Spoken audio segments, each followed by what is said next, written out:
여러분, 커피 한 잔이, 그것도 믹스커피 한 잔이 유럽 교통안전을 바꿀 수 있을까요? 불가능해 보이지만 실제로 일어난 일입니다. 독일의 냉철한 교통안전 전문가 클라우디아 마이어. 20년간 오직 데이터만을 믿어온 그녀가 한국의 작은 휴게소에서 마주친 것은 예상치 못한 재회와 믹스커피 한 잔이 만들어낸 놀라운 변화입니다. 과연 무엇이 차가운 전문가의 마음을 완전히 뒤바꿔 놓았을까요? 그리고 이 작은 만남이 어떻게 유럽 전체에 혁명을 일으켰을까요? 지금 믿기 어려운 그 이야기가 시작됩니다. 그 전에 잠깐 1초 만에 누를 수 있는 좋아요 버튼을 꼭 눌러주시면 영상 제작에 아주 큰 힘이 됩니다. 그럼 바로 시작하겠습니다. 안녕하세요. 저는 유럽교통안전기구 부국장으로 일하고 있는 47세 독일인이에요. 한국 땅을 다시 밟게 될 줄은 정말 몰랐죠. 인천공항에 도착했을 때부터 기분이 복잡했습니다. 20년 전 기억이 자꾸 떠올랐거든요. 그때 저는 27살이었고 아시아 배낭여행 중이었습니다. 서울 명동에서 소매치기를 당했어요. 여권과 지갑이 든 배낭을 몽땅 털렸죠. 그것도 모자라 급성 장염까지 걸려서 길거리에서 쓰러졌습니다. 그때 한 할머니가 저를 도와주셨어요. 언어도 통하지 않는 상황에서 병원까지 데려다 주시고 치료비까지 대신 내주셨죠. 하지만 저는 너무 아파서 그분 얼굴을 제대로 기억하지 못했습니다. 열이 40도까지 올라서 정신이 없었거든요. 그 할머니 덕분에 목숨을 구했지만 전체적으론 혼란스럽고 답답했던 기억이 더 강했어요. 그래서 한국이라는 나라에 대해 복잡한 감정을 갖고 있었습니다. 이번 방문 목적은 명확했어요. 독일 내 고속도로 졸음운전 사고율이 계속 증가하고 있거든요. 유럽교통안전연합에서 국제 벤치마킹차 저를 파견한 겁니다. 한국의 인공지능 기반 고속도로 시스템과 휴게소 안전지수를 분석하는 것이 제 임무였죠. 호텔에 도착해서 한국 측에서 보내준 자료들을 펼쳐놓고 봤습니다. 데이터는 인상적이었어요. 고속도로 사고율 감소, 추이, 휴게소 이용객 만족도 지수까지 체계적으로 정리되어 있었죠. 다음 날 첫 번째 일정으로 경부고속도로 휴게소를 방문했습니다. 그런데 이상했어요. 사람들이 휴게소에서 묘하게 오래 머물고 있었거든요. 그냥 지나가는 곳인데 말이죠. 한쪽에서는 가족들이 둘러앉아 도시락을 먹고 있었고 다른 쪽에서는 젊은 커플이 벤치에 앉아 웃으며 대화하고 있었어요. 뭔가 특별한 이유가 있는 것 같았습니다. 통역사가 설명해줬어요. 한국 사람들은 휴게소를 단순한 휴식 공간이 아니라 만남의 장소로도 활용합니다. 저는 고개를 저었죠. 비효율적이네요. 목적이 명확하지 않으면 시간 낭비가 됩니다. 그날 밤 딸 안나에게 전화를 걸었어요. 안나는 독일에서 대학을 다니고 있거든요. 엄마, 한국 어때요? 생각보다 체계적이긴 한데 사람들이 너무 감정적인 것 같아 제가 답했습니다. 안나는 잠시 침묵했다가 말했어요. 엄마는 항상 그런 식으로 판단하시네요. 전화를 끊고 나서 창밖을 바라봤습니다. 서울의 야경이 펼쳐져 있었죠. 20년 전보다 훨씬 발전된 모습이었지만 여전히 제 마음속에는 그때의 혼란스러운 기억이 남아 있었어요. 다음 며칠 동안 서울, 대전, 부산을 돌아다니며 본격적인 데이터 수집에 들어갔습니다. 한국의 고속도로 시스템은 정말 인상적이었어요. 실시간 교통량 분석, 날씨 연동 속도 제한 시스템, 졸음 감지 카메라까지 독일보다 앞선 기술들이 많았죠. 하지만 한 가지 이해할 수 없는 부분이 있었습니다. 한국 측에서 제공한 자료에 감성적 만족도 조사라는 항목이 포함되어 있었거든요. 이게 뭡니까? 한국교통연구원의 한지우 박사에게 물었어요. 휴게소 이용객들의 심리적 안정감과 정서적 만족도를 측정한 지표입니다. 한지우 박사가 설명했죠. 저는 펜을 탁 내려놓았습니다. 감정은 데이터가 아니에요. 교통안전에서 중요한 건 체계와 시스템이죠. 한지우 박사가 미소를 지었어요. 클라우디아 씨는 숫자만 보고 사람은 못 보시는군요. 그 말이 기분 나빴습니다. 제가 20년간 교통안전 분야에서 쌓아온 전문성을 무시하는 것 같았거든요. 그날 오후 경부고속도로의 한 대형 휴게소를 방문했어요. 주차장부터 사람들로 북적거렸습니다. 가족 단위 연인들, 심지어 혼자 온 사람들까지 다양했죠. 휴게소 안으로 들어가니 더 신기했어요. 한쪽에서는 할머니들이 모여 앉아 웃고 떠들고 있었고 다른 쪽에서는 트럭 운전사들이 담소를 나누고 있었습니다. 단순히 화장실 가고 기름 넣고 가는 곳이 아니었어요. 주유소 한쪽 구석에 자판기들이 줄지어 서 있었습니다. 믹스커피, 캔커피, 음료수까지. 그런데 사람들이 그 앞에서 커피를 뽑아 마시며 오랫동안 서 있는 거예요. 굳이 이렇게까지 해야 하나? 속으로 중얼거렸죠. 통역사가 말했어요. 한국에서는 커피 한 잔 마시는 것도 중요한 쉼의 시간이라고 합니다. 저는 고개를 저었습니다. 시간 낭비네요. 독일 아우토반 휴게소는 훨씬 효율적이에요. 그런데 이상했어요. 데이터상으로는 이 휴게소의 사고 예방 효과가 독일보다 높게 나와 있었거든요. 졸음운전 사고율도 현저히 낮았고요. 저녁에 호텔로 돌아와서 한지우 박사와 화상회의를 했습니다. 이해가 안 됩니다. 비효율적으로 보이는데 왜 사고율은 낮죠? 한지우 박사가 차분히 말했어요.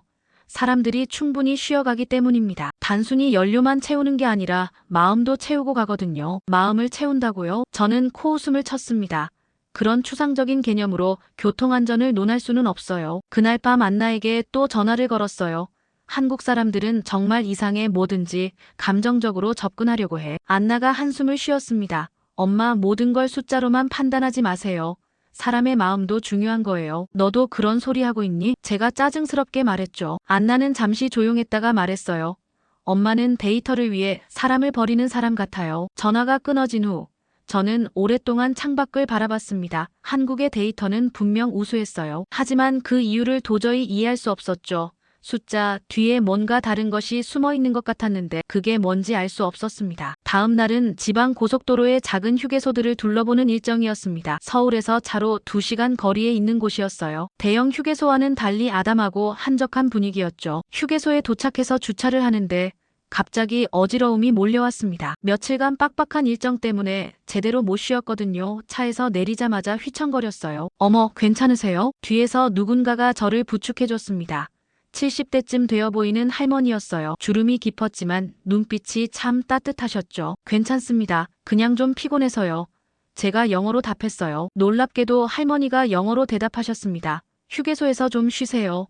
커피라도 한잔 하시고요. 할머니를 따라 휴게소 안으로 들어갔어요. 자판기 앞에서 할머니가 1,000원짜리 동전을 넣으며 말씀하셨죠. 이거 마시면 기운 날 거예요. 우리 한국 사람들은 힘들 때 이런 커피 마시거든요. 믹스커피가 나왔습니다. 저는 평소에 인스턴트 커피를 안 마시는데 할머니 호의를 거절할 수는 없었어요. 한 모금 마셨는데 달콤하면서 부드러웠습니다. 맛있네요. 그렇죠. 외국 분들은 처음엔 너무 달다고 하는데 금방 익숙해져요. 할머니가 웃으셨어요. 벤치에 앉아서 커피를 마시며 대화를 나눴습니다. 할머니는 근처에 사는 아들을 보러 왔다가 잠깐 들렀다고 하셨어요. 처음 한국 오셨어요? 할머니가 물으셨습니다. 아니요. 오래전에 한 번 온 적이 있어요. 제가 답했죠. 언제요? 20년 정도 됐나요? 그때는 별로 좋은 기억이 없어요. 할머니의 표정이 조금 달라졌어요. 왜요? 무슨 일이 있었나요? 저는 잠시 망설였습니다. 소매치기도 당하고 병도 심하게 앓았거든요. 서울에서요. 서울 어디에서요? 명동이었어요. 배낭여행 중이었는데 저는 그때 일을 떠올리며 말했어요. 급성장염에 걸려서 길에서 쓰러졌었어요. 할머니가 갑자기 몸을 앞으로 기울이셨습니다. 명동에서 쓰러졌다고요? 네, 그런데 다행히 한 분이 도와주셔서 병원에 갈 수 있었어요. 아마 그분 아니었으면 저는 고개를 저었어요. 할머니의 손이 떨리기 시작했습니다. 혹시 그때가 여름이었나요? 네. 7월이었어요. 어떻게 아세요? 할머니가 저를 뚫어져라 보시더니 떨리는 목소리로 물으셨어요. 머리카락이 금발이었죠. 제 심장이 뛰기 시작했습니다. 네, 맞는데요. 그리고 파란 배낭을 메고 있었고 할머니의 목소리가 점점 작아졌어요. 도둑 맞은 게 여권이랑 지갑이었죠. 저는 그 자리에서 얼어붙었습니다. 어떻게 그걸 다 아세요? 할머니의 눈에 눈물이 고였습니다. 내가 그때 당신을 병원에 데려간 사람이에요. 순간 머릿속이 하얗게 변했습니다. 커피컵이 손에서 떨어질 뻔했어요. 정말요? 박선이에요. 그때 당신이 명동길에서 쓰러져 있을 때 할머니가 눈물을 흘리며 말씀하셨어요. 혼자 둘 수가 없어서 택시 태워서 병원에 데려갔어요. 저도 눈물이 나기 시작했습니다. 20년 전 그 절망적인 순간에 천사처럼 나타났던 그분 제 생명의 은인이었어요. 할머니, 제가 떨리는 목소리로 말했어요. 정말 감사했습니다. 평생 잊을 수 없어요. 할머니가 제 손을 꽉 잡으셨습니다. 살아서 이렇게 건강하게 다시 만나다니.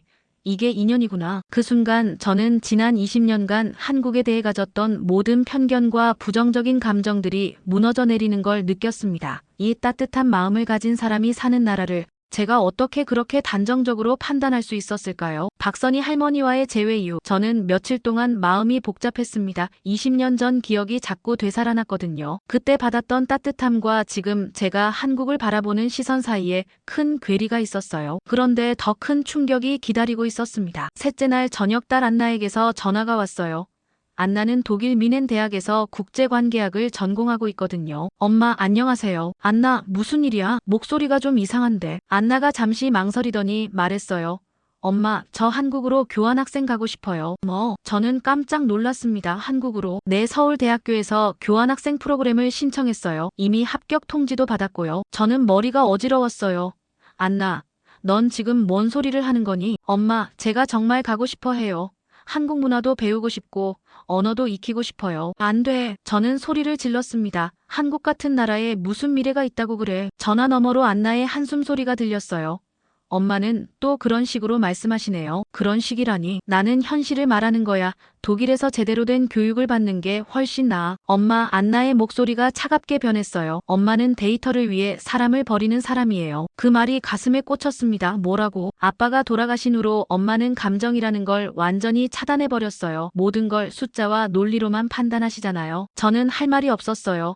남편이 교통사고로 세상을 떠난 후 저는 정말 모든 감정을 억누르며 살아왔거든요. 엄마가 지금 한국에 있으면서도 그 나라 사람들의 마음은 전혀 모르고 계시는 것 같아요. 전화가 끊어진 후 저는 오랫동안 앉아 있었습니다. 안나의 말이 계속 맴돌았어요. 정말 제가 사람의 마음을 보지 못하는 걸까요? 다음 날 일정은 지방 외곽의 작은 쉼터형 휴게소였습니다. 고속도로에서 조금 떨어진 곳에 있는 아담한 시설이었어요. 거기서 저는 한 여성 트럭 운전사를 만났습니다. 40대 중반쯤 되어 보이는 분이었는데 자판기 앞에서 커피를 마시고 계셨어요. 힘드시겠어요? 제가 말을 걸었습니다. 네. 좀 그렇죠. 부산에서 서울까지 밤새 운전해야 하거든요. 그분이 답했어요. 밤에 운전하면 위험하지 않나요? 그래서 이렇게 중간중간 들러서 쉬는 거예요. 그분이 커피를 한 모금 마시며 말했죠. 여기 아니었으면 나 오늘 사고 났을지도 몰라요. 무슨 말씀이세요? 아까 졸음이 막 쏟아졌거든요. 그런데 여기서 커피 한 잔 마시고 잠깐 쉬니까 정신이 드네요. 그분이 자판기를 가리키며 말했어요.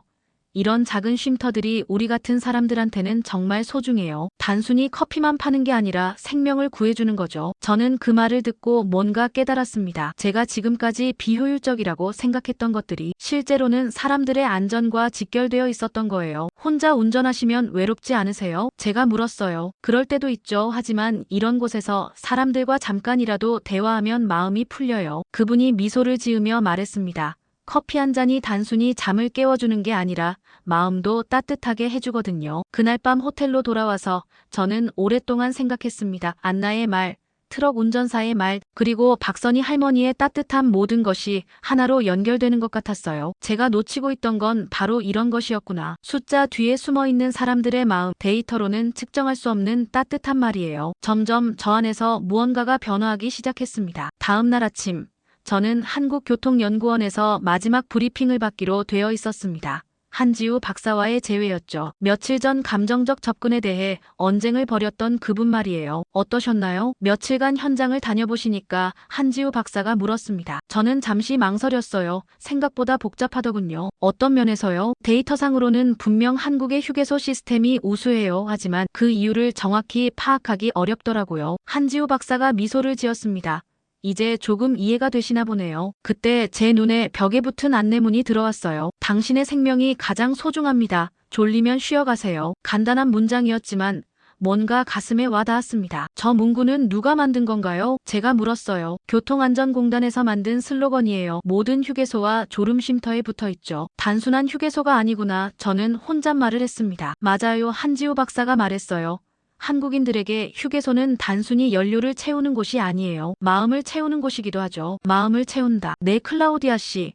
이제 이해하시겠어요? 한국인은 감정으로 움직이는 게 아니라 정으로 사는 겁니다. 그 말이 제 마음에 깊이 박혔어요. 정이라는 것, 독일어로는 딱 맞는 단어가 없는 개념이었죠. 정이라는 게 뭔가요? 한지우 박사가 생각에 잠겼다가 말했습니다. 사랑과 배려.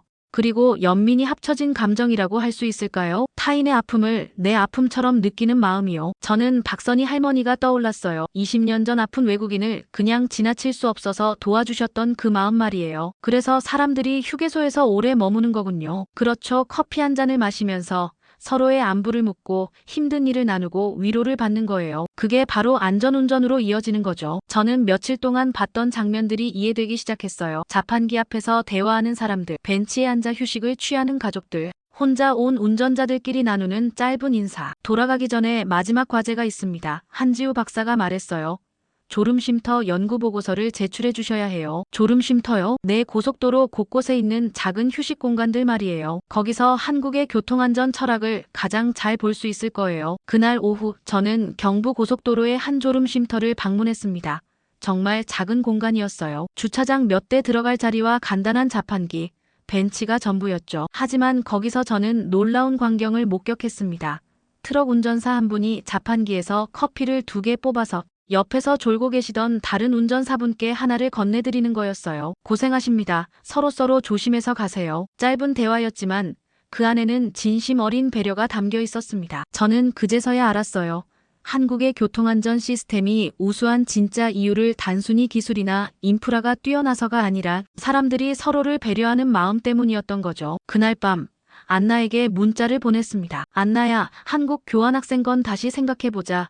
엄마가 너무 성급하게 판단했나 봐. 곧 안나에게서 답장이 왔어요. 엄마, 정말요? 뭔가 변화가 있으셨나 봐요. 네, 변화가 있었어요. 제 안에서 오랫동안 꽁꽁 얼어붙어 있던 무언가가 조금씩 녹기 시작하고 있었거든요. 마지막 현장 조사를 위해 경부고속도로의 한 졸음쉼터에 도착했습니다. 이곳은 정말 작은 곳이었어요. 주차 공간 서너 대와 자판기 2대, 낡은 벤치 하나가 전부였죠. 그런데 이상했습니다. 이렇게 초라한 곳인데도 사람들이 계속 들렀거든요. 저는 관찰하기 위해 차 안에서 기다리고 있었어요. 1시간쯤 지났을 때 40대 남성이 트럭에서 내려 자판기로 향했습니다. 걸음걸이가 휘청거렸어요. 분명 졸음 때문이었죠. 그런데 그분이 커피를 뽑아서 한 모금 마시더니 갑자기 주저앉았습니다. 깜짝 놀라서 차에서 내려 다가갔어요. 괜찮으세요? 아, 네, 그냥 좀 어지러워서요. 그분이 힘겹게 말했습니다. 병원에 가셔야 하는 건 아니에요? 아니에요. 그냥 며칠째 제대로 못 쉬어서 그래요. 자세히 보니 그분 얼굴이 말이 아니었어요. 눈은 충혈되어 있고 손도 계속 떨리고 있었죠. 왜 그렇게 무리하세요? 그분이 씁쓸하게 웃었어요. 집에 환자가 있어서요. 아내가 암 수술을 받았는데 병원비 때문에 쉴 수가 없어요. 가슴이 먹먹해졌습니다. 그러면 더욱 몸을 조심하셔야죠. 알아요. 그런데 그분이 자판기를 바라보며 말했어요. 여기서 이 커피 마시면서 잠깐이라도 쉬는 게 유일한 위로거든요. 그때 또 다른 트럭이 도착했습니다. 60대쯤 되어 보이는 운전사가 내려와서 저희를 봤어요. 어디 아프세요? 그분이 다가와서 물었습니다. 아니에요. 그냥 좀 피곤해서. 요즘 힘드시죠? 나도 그래요. 60대 운전사가 자판기에서 커피를 2개 뽑아서 하나를 건네주었어요. 이거 드세요. 좀 나아질 거예요. 저는 그 광경을 보면서 충격을 받았습니다. 서로 모르는 사람들인데 아무 조건 없이 도움을 주고받는 거였어요. 고맙습니다. 40대 운전사가 고개를 숙였어요. 뭐려, 우리가 서로 도와야죠. 두 분이 벤치에 나란히 앉아 커피를 마시는 모습을 보면서 저는 갑자기 과거의 기억이 떠올랐습니다. 제가 8살 때 아버지는 프랑크푸르트에서 미넨으로 가는 아우토반에서 사고를 당했어요. 졸음운전이었죠. 그날 밤 아버지는 혼자였습니다. 아무도 없는 고속도로에서 혼자 졸음과 싸우다가 만약 그때 이런 곳이 있었다면 어땠을까요? 커피 한 잔 마시며 잠시 쉴 수 있는 곳, 다른 사람들과 대화할 수 있는 곳이 있었다면. 실례합니다. 제가 두 분께 다가갔어요. 혹시 이런 곳이 도움이 되나요? 40대 운전사가 답했습니다. 엄청 도움돼요. 여기 없었으면 정말 큰일 날 뻔했거든요. 어떤 면에서요? 아까 운전하는데 눈이 감기더라고요. 그런데 여기서 커피 마시고 사람들과 얘기하니까 정신이 드네요. 60대 운전사도 말했어요. 혼자 운전하다 보면 우울해져요. 그런데 여기서 다른 분들 만나서 얘기하면 마음이 좀 풀려요. 그 순간 저는 깨달았습니다. 이곳은 단순한 휴게소가 아니었어요. 외로움과 피로에 지친 사람들의 마지막 안전망이었던 거죠. 사람이 차를 멈추는 건 기름이 떨어져서가 아니라 마음이 지쳐서지. 어디선가 들었던 말이 떠올랐어요. 박선희 할머니가 하셨던 말씀이었죠. 그때 제 핸드폰이 울렸습니다. 딸 안나에게서 온 문자였어요. 엄마, 한국 가기로 최종 결정했어요. 엄마가 뭐라고 하셔도 갈 거예요. 저는 핸드폰을 보며 생각했습니다. 과연 제가 안나를 막을 자격이 있을까요? 제가 지금까지 놓치고 있던 것들을 안나는 이미 알고 있는 것은 아닐까요? 자판기에서 커피를 한 잔 뽑았습니다.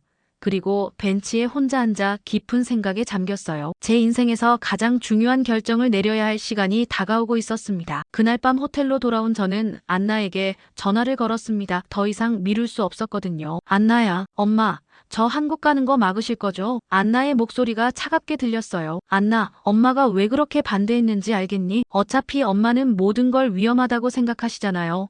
아빠 돌아가신 후로는 더욱더요. 그 말이 가슴에 꽂혔습니다. 안나, 엄마는 저를 보호한다고 하시지만 사실은 엄마 자신을 보호하는 거예요. 또 누군가를 잃을까 봐 두려워서요. 안나의 말이 너무 정확해서 할 말이 없었어요. 엄마, 저는 엄마가 일하는 모습을 보면서 자랐어요.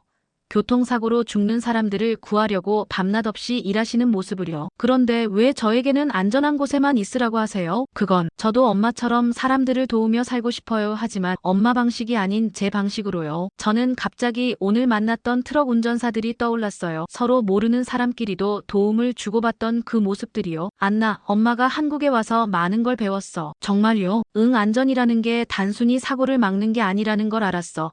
사람들의 마음을 돌보는 것도 안전의 일부더라. 안나가 잠시 조용했다가 물었어요.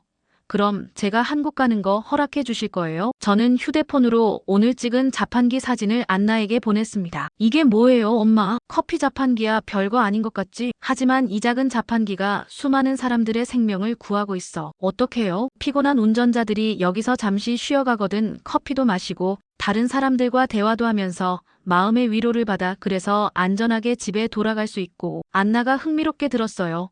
그런 의미가 있었구나. 안나야, 엄마가 깨달은 게 있어. 진정한 안전은 데이터나 시스템만으로는 만들어지지 않는다는 거야. 사람과 사람 사이에 따뜻한 마음이 있어야 해. 엄마, 이 나라가 나를 변화시켰어. 너를 이해하게 됐고. 저는 목이 메었습니다. 안나야, 한국에 가서 내가 하고 싶은 공부에 엄마가 응원할게. 전화 너머로 안나가 울음을 터뜨렸어요. 엄마, 정말 고마워요. 이틀 후 저는 한국교통연구원에서 최종 발표를 했습니다. 한지우 박사와 여러 관계자들이 참석했어요. 여러분, 저는 처음에 한국의 교통안전 시스템을 단순한 기술적 관점에서만 봤습니다. 회의실이 조용해졌어요. 하지만 며칠간의 현장 조사를 통해 깨달았습니다. 데이터는 중요합니다. 하지만 진정한 안전은 감정의 영역이라는 것을요. 한지우 박사가 놀란 표정을 지었어요. 한국의 믹스커피 자판기를 졸음운전 감축 요인으로 공식 발표하겠습니다. 이는 단순한 각성 효과가 아닙니다. 심리적 안정감과 사회적 연대감을 제공하는 혁신적인 안전 인프라입니다. 회의실이 웅성거렸어요. 저는 이 한국의 사례를 유럽연합에 도입할 것을 강력히 제안합니다. 기술과 인간의 감정이 조화된 진정한 교통안전 시스템을 말입니다. 발표가 끝나고 한지우 박사가 다가왔어요. 클라우디아 씨, 정말 놀랍습니다. 완전히 다른 사람이 되신 것 같아요. 한국이 저를 바꿔놓았어요. 감사합니다. 그날 저녁 저는 박선희 할머니께 마지막 인사를 드리러 갔습니다. 할머니는 제 손을 꽉 잡으며 말씀하셨어요. 이제 진짜 쉼을 찾은 것 같구나. 네, 할머니 20년 만에 진짜 쉼을 찾았어요. 독일로 돌아가는 비행기 안에서 저는 안나에게 문자를 보냈습니다. 안나야, 엄마도 이제 새로운 시작이야. 함께 더 나은 세상을 만들어보자. 독일로 돌아온 지 한 달 후 저는 유럽교통안전기구 본부에서 한국 출장 보고서를 발표했습니다. 동료들의 반응은 예상했던 대로였어요. 클라우디아, 커피 자판기가 교통안전 솔루션이라고. 하인츠가 어이없어 했습니다. 맞습니다. 한국의 데이터를 보시면 데이터야 좋을 수 있지만 유럽과 아시아는 문화가 다르잖아요. 잉그리드가 고개를 저었어요. 저는 예상했던 반응이었지만 실망했습니다. 하지만 포기할 수 없었어요. 그럼 작은 실험부터 해보는 게 어떨까요? 실험이요? 프랑크푸르트 외곽 A3 구간에 시범적으로 한 곳만 설치해보는 겁니다. 동료들은 여전히 회의적이었지만 제가 워낙 설득해서 결국 6개월 시범 운영을 승인받았어요. 그런데 진짜 어려운 건 따로 있었습니다. 한국에서 믹스커피를 수입하는 일이었죠. 독일 보건당국에서 성분 검사부터 시작해서 온갖 승인 절차를 거쳐야 했거든요. 한지우 박사와 수차례 화상회의를 했어요. 한국 정부에서도 관심을 갖고 있습니다. 한류의 새로운 형태라고 하네요. 드디어 3개월 후 프랑크푸르트 외곽에 첫 번째 코리안 커피 스테이션이 설치되었습니다. 작은 건물 하나와 믹스커피, 자판기 2대, 그리고 벤치 몇 개가 전부였어요. 처음 며칠은 아무도 관심을 갖지 않았습니다. 독일 사람들은 워낙 보수적이거든요. 새로운 걸 쉽게 받아들이지 않아요. 그런데 일주일 후부터 변화가 시작됐어요. 한 트럭 운전사가 호기심에 커피를 뽑아 마셔본 거예요. 이거 생각보다 맛있네. 입소문이 퍼지기 시작했어요. 달콤한 맛 때문인지 아니면 신기함 때문인지 사람들이 하나둘 들르기 시작했죠. 2달 후 저는 깜짝 놀라는 보고서를 받았습니다. 그 구간의 졸음운전 사고가 28% 감소한 거예요. 이상하네요. 교통경찰서에서 온 담당자가 말했어요. 정확한 원인은 모르겠지만 분명히 사고가 줄었어요. 저는 직접 그곳을 방문해봤습니다. 오후 3시쯤 도착했는데 벤치에 2명의 운전자가 앉아 대화하고 있었어요. 실례합니다. 여기 어떠세요? 제가 물었어요. 아, 좋아요. 한 명이 답했습니다. 이 커피가 묘하게 중독성이 있어요. 달콤하면서도 마음이 편해져요. 마음이 편해진다고요? 내 혼자 운전하다가 여기서 잠깐 쉬면서 다른 분들과 얘기하니까 기분이 좋아져요. 다른 운전자도 말했어요. 저는 여기서 쉬고 나면 집에 가는 마음이 훨씬 가벼워져요. 가족한테도 덜 짜증내게 되고요. 6개월 후 결과는 확실했어요. 사고율 32% 감소, 이용객 만족도 89%. 무엇보다 그곳을 이용하는 사람들의 표정이 달라져 있었어요. 유럽교통안전기구 이사회에서 공식 발표할 날이 왔습니다. 15개국 대표들이 모인 회의실에서 저는 떨리는 마음으로 발표를 시작했어요. 여러분, 6개월간의 시범 운영 결과를 발표드리겠습니다. 수치들이 스크린에 나타났어요. 사고 감소율, 비용 대비 효과, 이용객 증가 추이. 이것은 단순한 커피 자판기가 아닙니다. 이는 사람의 마음을 치유하는 새로운 형태의 교통안전 인프라입니다. 프랑스 대표가 손을 들었어요. 정말 놀라운 결과네요. 다른 구간에도 적용할 계획이 있나요? 네, 그것이 오늘의 제안입니다. 투표 결과는 13대2로 가결되었어요. 유럽 전역에 한국식 커피 쉼터를 확대 도입하기로 결정된 거죠. 그날 저녁 안나와 화상 통화를 했어요. 안나는 서울에서 한국어 공부에 푹 빠져 있었어요. 엄마, 정말 대단해요. 한국 뉴스에도 나왔어요. 안나야, 내 덕분이야. 내가 용기를 줘서 새로운 시각으로 볼 수 있었어. 엄마, 저 다음 달에 잠깐 독일 갈게요. 함께 그 쉼터 가볼까요? 한 달 후, 안나와 저는 프랑크푸르트 외곽의 코리안 커피 스테이션을 함께 방문했습니다. 이제 그곳엔 코리언 카피 레스트 에리어라는 정식 간판이 걸려 있었어요. 자판기 앞에서 안나와 나란히 서서 믹스커피를 뽑았습니다. 달콤한 향이 올라왔어요. 엄마, 이 작은 변화가 이렇게 큰 영향을 미칠 줄 몰랐어요. 나도 그래. 박선희 할머니의 작은 친절이 20년 후에 이런 결과를 만들어낼 줄 누가 알았겠니? 벤치에 앉아 커피를 마시면서 바라본 독일 아우토반의 석양이 아름다웠어요. 곧 이런 쉼터들이 유럽 곳곳에 생길 거고 수많은 운전자들이 따뜻한 위로를 받을 수 있을 거예요. 한국에서 시작된 작은 온기가 이제 국경을 넘어 퍼져나가고 있었습니다. 한 잔의 커피가 정말 세상을 바꿀 수 있을까요? 클라우디아의 이야기가 보여주듯 답은 예입니다. 하지만 중요한 건 커피가 아니었어요. 그 안에 담긴 사람의 마음이었죠. 20년 전 박선희 할머니가 아픈 외국인을 그냥 지나칠 수 없었던 그 마음. 그 작은 선택이 오늘 유럽의 고속도로를 더 안전하게 만들었습니다. 당신의 오늘 하루도 누군가에게는 20년 후의 기적이 될 수 있어요. 작은 친절, 따뜻한 말 한마디, 잠깐의 관심. 세상을 바꾸는 건 거창한 게 아니라 바로 이런 것들이었습니다. 오늘 사연 어떻게 들으셨나요? 사연이 좋으셨다면 구독, 좋아요 부탁드립니다. 영상 끝까지 시청해주신 모든 분들 고맙습니다. 그리고 늘 그렇듯 우리 구독자분들 모두 사랑합니다. 감사합니다.